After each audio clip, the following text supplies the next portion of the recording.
Welcome back to Retro Rebound. In today's video, are you ready to go back to a Dragon Ball game that's still alive? Because I really wasn't mentally prepared for this one. I'm going to just spoil that for you right away. I am stunned by how much support Dragon Ball Xenoverse 2 has received. As I continue to see update after update pour into it, each time I watch the trailers roll by, I think, well, certainly after that, they got to be moving on to Xenoverse 3, right? This has to be the end of it all. But then I see that they're pouring in Dragon Ball Super superhero content into it, the recent Dragon Ball movie from last August, and I played the newest DLC from just like 10 days ago as of the time of recording this. So I'm thinking to myself, is the end ever going to be in sight for this game? And it's funny, with all of the Dragon Ball games we covered, and I mean all of them, you know, you'd think that we would have gone back to the more updated one recently, but every time I thought about it, I said, certainly they're going to move the goalpost, finally, go on to Xenoverse 3, and then we'll talk about the Xenoverse games when it's the right time. But I just see no end in sight. So I went back in 2023. I had to see what was popping with this game, with the free updates added, what the DLC was like. Were some of the problems I had with it at launch still an issue for me today? Because the reality is I really loved Xenoverse 1, but Xenoverse 2, as a sequel should be, was more of the same, but I didn't feel like it evolved in meaningful ways. It just packed more content in, and some of the ideas didn't feel as fresh because of that. So I wasn't as in love with it as the first one, but make no mistake, the second one definitely, I think, is the better product. So with some time away, thinking that we would get a Xenoverse 3 eventually, but it's been, we're into our 7th year now. We're heading towards year 7 this October. I think it's time to do a little bit of retrospective, shall we? So with that, ladies and gentlemen, if you're new here and you're into nostalgic and retrospective content, especially Dragon Ball content, we do a lot of it, you're in the right place. Consider subscribing. Let's do, yes indeed, for a modern game, the complete in-box experience. So this comes with a nice day one sleeve. I always appreciate that, especially with the emboss here. A little bit of texture. The back of the box says, it's time to go Super Saiyan and save the Dragon Ball timeline. Your character, your way. Choose among thousands of customization options to create your own character and build up your power bigger and better. Explore a massive, all-new hub city with hundreds of players and activities, a new local and online battle, which says fight through new classic and team battles, and up to 6 players, including characters from Dragon Ball Super. If you need to date this game, we have all consumed everything Dragon Ball Super. The show's been done for a while. We've got 2 movies since then, and they're acting like the Dragon Ball Super characters are new here, because they were at the time. Once you take the sleeve off, the back of the box is the same. Indeed, there are tons of slips here on the inside, which also show the passage of time. Get this. The season pass. You thought you were signing up for one, didn't you, friend? Oh, no. They got you on the hook for a lot of other DLC after the fact. Only $30, they say, at that point in time. You also get this promotion here for Play Anime for Dragon Ball Super, the online store for Bandai. Then you get a Dokkan Battle promotion. I know nothing about Dokkan Battle or Dragon Ball Legends, I think it is. I follow YouTubers who play, like I follow Nanogenics, and I watch the content because I just find him so entertaining. I find other YouTubers so entertaining and fun to watch, but it's like clueless watching. I'm just going, I don't know what's going on here, but I think you're great. So I'm here, man. But Dokkan Battle promotion is inside the box, and then we also have the day one DLC promotion. So actually, when you look at the standards for our complete in-box experience for PlayStation 4 and Xbox One games, we're not doing too bad here. Lots of slips, lots of history. So actually a pretty fun one that I wanted to invest the big bucks of all, like 15 on this. So with that, let's talk about the game, shall we? Because there are some interesting revelations. Of course, if you're a old player returning here trying to get more information, I got you covered, right? Because I know one of the big questions is, why is there so much DLC for this game? Has it changed the game at all? Should I play the DLC? So what I did first and foremost, I downloaded the newest one. I had to try out at least the newest piece of content just to see what they're charging, what they're giving you. And it's $10 for this new content pack, which has the Dragon Ball Super superhero cast effectively. So you get Beast Gohan, you get Orange Piccolo, you get the arena that you see in the movie. Dr. Hedo is here. You hear the voice acting. There are a handful of new missions. This is all broken down in the store page. But I had to see, because when you look at Xenoverse 2 and how old it is, I think maybe even Bandai has to be surprised at this point how long they've held on for. But I also think it somewhat makes sense if you really take an honest look at the state of live service games. No one wants to pick up new live service games because you got to go through all the growing pains again. And that goes for the same with the publishing and developing company. They have to learn everything over again, and it's starting fresh. So with Xenoverse 2, I mean, the fact that they're charging it, it's not just another free update, means people are buying it. It's worth them supporting, worth them making it, especially to the date type Dragon Ball content. We're not talking about some revised arc from months and years ago. We're talking Dragon Ball Superhero content, which is just last August. Awesome to see, personally. But firing it up, yeah, it's great to see the roster expand. When you get this DLC, you get all these characters playable, and that means if you're like me and you had no online friends to play with, you're like, okay, I will use these characters to come into the missions with me. I also messed around playing as them. You learn that lesson real quick, in my opinion. Maybe I built my character really well, or I don't know what, but you learn pretty quickly, yeah, I should have just picked my custom character here because I'm so busted and I would have rinsed this mission a lot earlier, but I had to do the style pick. So I picked Beast Gohan, and this game has a lot of flair, no doubt about it. I'm still pretty impressed by it, even with the new characters. The presentation, the visual effects, the camera movement, everything. They capture it really well.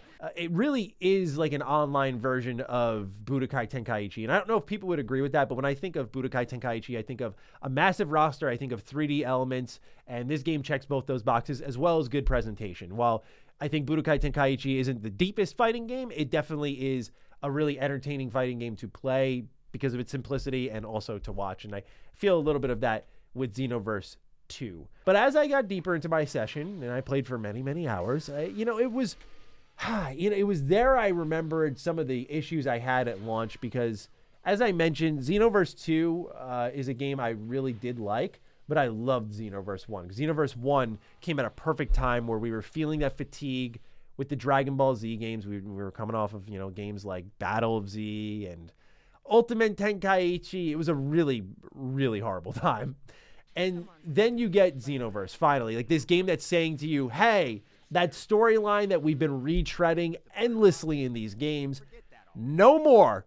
You will get to play them with a brand new perspective. And this came before the MCU and every other piece of entertainment decided, let's do timeline stuff.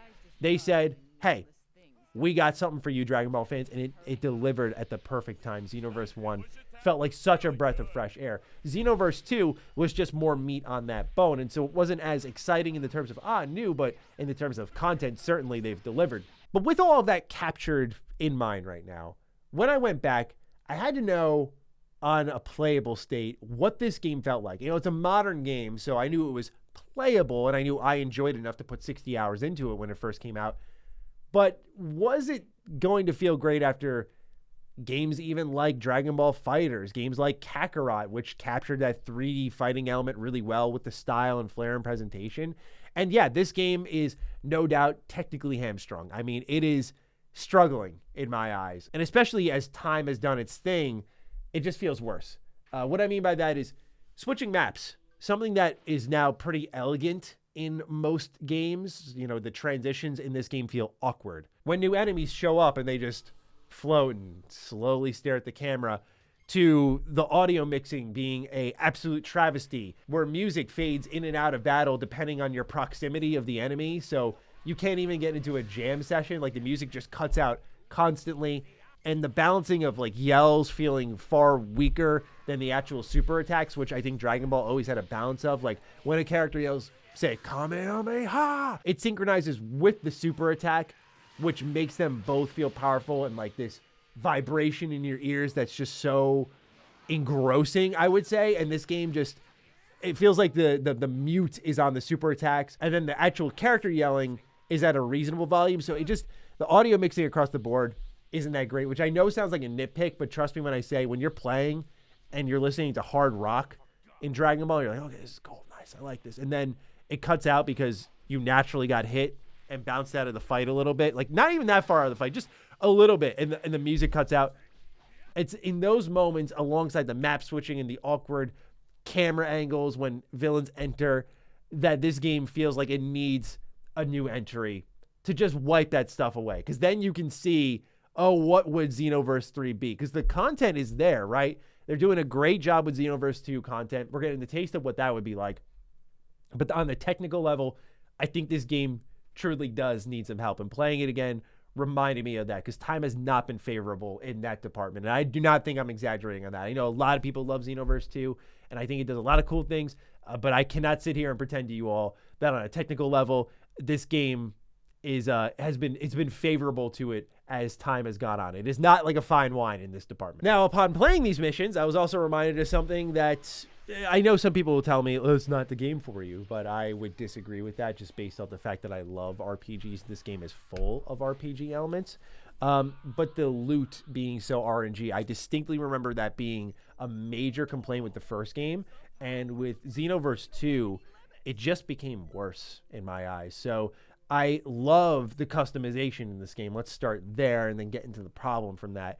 The customization in this game is great. I mean, the way I can make my Namekian look natural in this world, or as goofy as you want, is so cool. I mean, they take every little detail that is visible in these characters and lets you wear them and mix and match outfits that just work super well together. I mean, I had like Goku's pants in white, but then I had Mira's top, and then I had Whis' staff on my back, and I went, I actually look kind of natural here. Like, this actually looks like a Dragon Ball hero or villain you'd find in this world.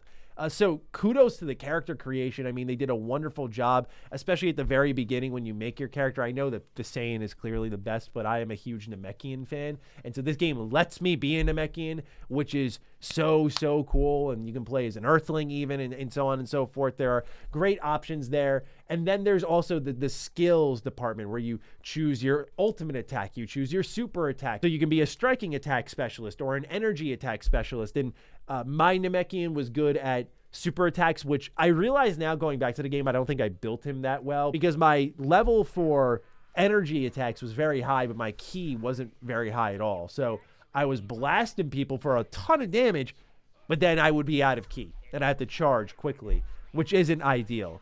So I definitely built my character not that well in hindsight, but the customization here is legit. Just all the options you can pack in, where you can take, say, a special beam cannon and a Kamehameha and put them together in one character among the hundreds of other moves you can pick from, is rad. And so I say all of that because a lot of this cool stuff is packed into missions as rewards. Good, right? Yes. But here's the issue, is that to get everything you want from a mission, you may have to play it dozens of times. And I know some folks will say, well, that's live service, Maddie, but I don't want to hear it. Just because it's a thing that's been consistent for a while doesn't mean it has not been a consistently bad thing for the industry. I don't like this idea of endlessly farming. I think there is a degree of farming which is acceptable, but I look at something like Monster Hunter, which got it really right. Like, you farm a little bit, but not endlessly, whereas Xenoverse 2, as that list shrinks down in the loot that you have left in that mission, you got like 2-3 items left. That wait to get those items is egregious because you just sometimes walk out with nothing. It's just RNG, and it stings, man, because you will spend so much time, and it's worthwhile because you get to customize with great stuff. Again, the missions will be based around villains in that mission or heroes in that mission, and sometimes great super attacks are walled off there. And as someone who loves Dragon Ball, like, the collectathon in me gets activated. I'm like, okay, I gotta get every single move here. I want to get Masenko. I want to get Double Sunday. I want to just, the list goes on, right? I want to get Raditz outfit. I want to get Goku's outfit. I want to get Gohan's outfit. I want to get Great Saiyaman outfit. Like, again, the list goes on. But when you have to go in and in and in with these missions that are not super inventive, in the combat that is kind of repetitive in the scheme of things, it hurts itself a lot, where I think less RNG would be really great for this game. And more of like a challenge-oriented loot system, where if you complete challenges within the mission, you get the loot. So then you know the guarantees and what you have to do to get the things that are deep in there. And it may incentivize returning later, because if you return later as a stronger character, maybe you'll hit that gold medal instead of being at the bronze you started at. I don't know. I'm spitballing at this point, but I think because it's customization galore, you need to have a mission structure that plays into that a little bit better. And so when you mix that with like all the loading screens and all the technical issues, I was very de-incentivized to chase down any of the loot. But the new content is great. It is cool. There are like even secret endings to missions, which I always appreciated. Like if you hit certain invisible prerequisites in the missions, sometimes it'll be like an ultimate finish opportunity. That's a really great feeling. I love that this game does that, because when you first dive into those missions, there is that unpredictable element that makes it really exciting to dive into. And I remembered that again with the DLC. But for me, between playing Kakarot earlier this year and doing the DLC for that, and then diving into this and doing some of the DLC for Xenoverse 2, I gotta say, y'all, I really am partial to, of course, saying, like, if you're a Dragon Ball fan, you're gonna like both of these, but I am partial to saying, like, go to Kakarot if you're picking between the two more modern supported Dragon Ball games, because to me, Kakarot has the god tier cutscenes, the presentation that we all dream of when we think of Dragon Ball Z being modernized for an audience. I mean, that game captures that super well. And then you also have combat that's pretty similar between the two, especially I'd say in Xenoverse 2. You'll see in the gameplay you've been watching, I rinse and repeat my Gallic Eraser gun, whatever super attack it's called, combo, endlessly. I just pound people downwards and then shoot it, and goodbye health bar. That's all there is to it, where I feel like there's a little more variety in the Kakarot game and DLC, where I would recommend, if you're choosing a lane between the two, like even to return to them and try out the DLC. Xenoverse 2 was more of the same, which isn't a bad thing, but some of the technical hiccups made me less favorable about it. But something like Kakarot, I mean, I think even some of the new missions in the Bardock DLC and the new hub is really exciting. But despite that, we're talking single-player game versus multiplayer game. So I played by myself. Maybe it would have been more fun with friends, but when I played Xenoverse 2, I did go through that whole game with some buddies, and we were all kind of tired of it by the end. So I feel pretty okay saying, like, yeah, if you're picking between the two, I would go Kakarot. But otherwise, it was really nice to go back to it and just get in touch with why this game is being supported and see if it's that great. And it still is a good game. Those are my thoughts on Xenoverse 2 here in 2023. Looking forward to seeing your thoughts on this. Be sure to fire away. Other than that, follow me on Twitter, follow me on Instagram. Those links are in the description down below. And a big thank you to everyone who's been supporting the channel. It's been awesome to see it grow. We just got our 100K plaque, which was really, really nice. I'll show that off in one of the upcoming videos, if I remember, that is. But thank you all so much. I appreciate you all, and I'll catch you next time. Peace out.